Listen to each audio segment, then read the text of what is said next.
Kalian mungkin sering lihat aku ngata-ngatain Kimetsu no Yaiba dari video yang ini atau bahkan dari beberapa short yang ada di Clean Sound. Tapi sini dengarkan aku baik-baik. Tapi aku akan berusaha untuk objektif dan apa yang aku bilang bagus itu bakal emang bagus gitu. Aku bakal bilang yang jelek-jelek. Karena aku sudah ngaku aku tidak akan bias, jadi aku bakal jelaskan apa aja yang bagus dari Kimetsu no Yaiba. Dan ayo kita breakdown animasinya. Sumpah, aku akan berusaha menjadi objektif di sini dan setidaknya aku nggak akan sedongo IGN yang ngasih rate 3 ke Kimetsu no Yaiba.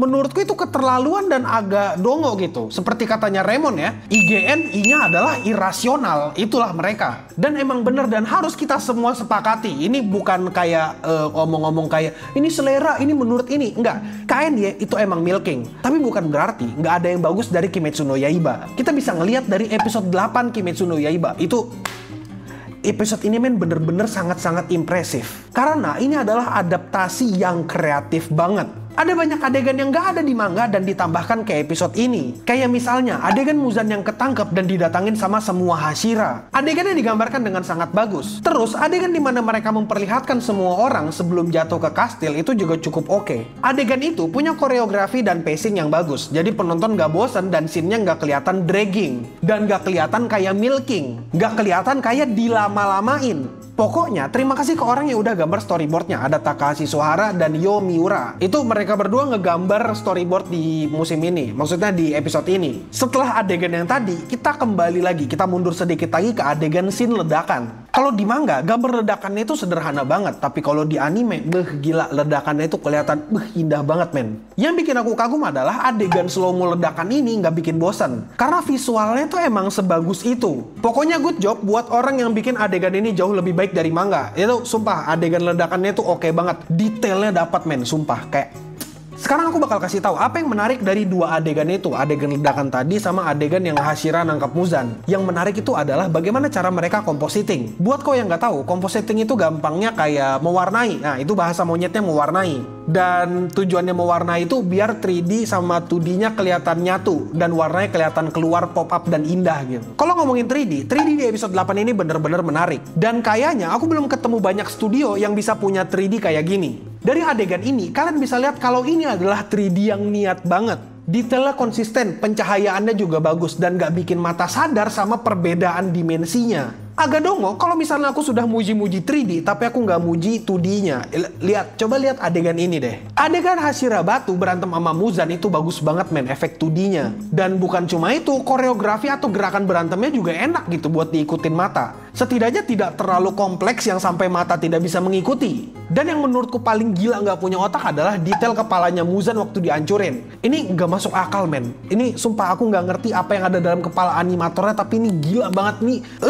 Gitu bagus men. Aku teriak waktu nonton anime itu dan adegan itu. Pokoknya shout out to ini Nozomu Abe yang udah bikin adegan ini. Masterpiece men. Masih ada nggak yang bagus bang? Masih ada banyak. Ini kalau mau dilanjutkan nih semuanya, kalau mau dibahas ini bisa habis 30 menit sendiri. Jadi jelas aku akan mempersingkat semuanya sesingkat mungkin dan aku malas ngebahas kayak ginian lama-lama. Sekarang kita ngomongin gerakan kamera. Lah bang, emang anime ada kameranya bang? Yang ngerekamin siapa bang? Nggak usah banyak bacot. Pokoknya dengerin abang ya dek, dengerin abang dek, dengerin. Percaya sama aku, ada kameranya, ada. Kalau dilihat-lihat, ada banyak gerakan kamera yang menurutku dinamis banget. Kayak misalnya adegan Gagak di hutan sama Gagak yang terbang dalam kastilnya Muzan. Gimana cara Gagak itu terbang dan bagaimana cara kameranya itu memperlihatkan isi kastil itu sangat-sangat dinamis. Di sini mereka nggak menggunakan gerakan murah yang cuma geser kiri, geser kanan, atas bawah, zoom in, zoom out doang. Itu yang bikin adegan ini sangat outstanding. Kamera works yang bagus ini membuat transisi dari sorotan kamera ke setiap karakter yang waktu jatuh itu kelihatan bener-bener seamless. Dan itu yang bikin gerakannya kelihatan cepat, nggak bikin bosen dan dinamis. Transisi mereka ngezoom ke badan karakter atau transisi yang kehalang sama pilar gedung itu emang bukan sesuatu yang paling kreatif. Tapi bagaimana cara mereka menggerakkan kamera ini yang kreatif. Nah tadi kan udah bagus-bagusnya nih. Sekarang kita ke kontroversinya. Karena ada aja kontroversinya pasti yang kayak gini. Kemarin-kemarin ada netizen yang jago banget soal animasi. Dia bilang kurang lebih kayak gini. Adegan epic di episode ini overrated karena mengandalkan scene malam. Biar compositingnya kelihatan bagus, kelihatan indah. Padahal gerakan kamera sama koreografinya standar. Sumpah ini kelihatan kayak orang yang sangat jago dan ngerti banget sama animasi ya. Aku yakin, aku sering bikin opini yang jelek gitu. Kayak misalnya aku bilang Goblin Slayer jelek. Tapi aku nggak pernah ngeliat ada orang yang bisa bikin opini lebih jelek dari aku. Ternyata ada loh opini jelek sejelek ini. Emang bener, compositing malam itu dinilai tanda kutip lebih mudah untuk menonjolkan keindahan atau menonjolkan warna-warnanya karena ya malam gitu. Mereka nggak perlu mikirkan cahaya matahari dan ada beberapa kemudahan lain yang aku nggak paham lah intinya. Tapi pada dasarnya compositing malam itu kelihatannya dan emang kelihatannya lebih mudah dibandingkan dengan yang siang-siang atau yang terang-terang. Terus kalau misalnya dibilang minus koreo, ya kalau dilihat-lihat koreografinya udah cukup oke gitu. Dan ini semua itu didukung sama gerakan kameranya. Jadi kalau misalnya dibilang gerakan kameranya standar, aku nggak ngerti sama sekali. Standarnya ini sampai mana gitu? Apakah standar ganda yang dia maksud? Aku juga nggak paham. Apa sih maksudnya? Kalau emang compositingnya bagus waktu malam, ya udah bagus dong. Terus apa gitu? Mau dibikin siang? Ya udah kali emang bagusnya malam, ya mereka bisa memaksimalkan itu gitu. Terus apa yang salah? Dan apa yang salah dengan adegan malam? Dan sebenarnya ya kalau mau dipikir-pikir lagi, Muzan itu takut sama vitamin D. Muzan takut sama vitamin D ya. Kalau dibikin pagi, siang, itu Muzan udah nggak di sana. Muzan tuh udah kebakar gitu. Kan premis dari animenya bukan vampir, demon itu takut sama matahari gitu. Maksudku juga kalau mau ngomong overrated tuh nggak apa-apa, tapi yo mbok mikir gitu loh. Aku agak sedih rasanya kalau ngeliat pekerjaan animator yang bagus banget itu dengan effort yang segini tingginya itu didiskreditkan hanya karena adegan malam doang. Itu animasi buatannya Nozomu Abe udah kayak ya keren banget gitu. Masa sih nggak lihat itu bro karyanya Nozomu Abe? What the hell bro? What the sigma?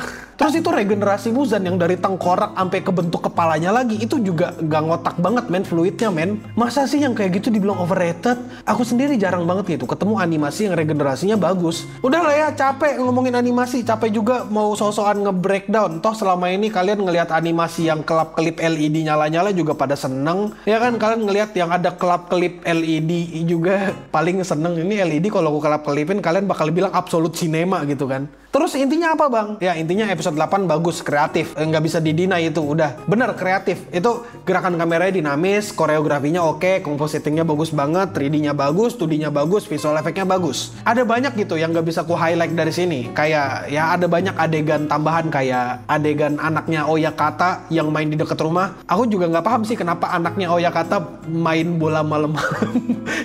Ada dua main bola malam-malam. Oh, lucu banget. Ya, intinya bagus lah ya itu animasi, aku nggak ngerti ya, pokoknya ini orang yang bikin ini nggak punya otak, sumpah aku nggak ngerti otaknya tuh kayak men itu kreatif banget, bagus banget sumpah men. Ya udahlah ya, aku itu dulu admin Yami, host Clean Sound Wibu Lokal, stay clean and sound ya udahlah.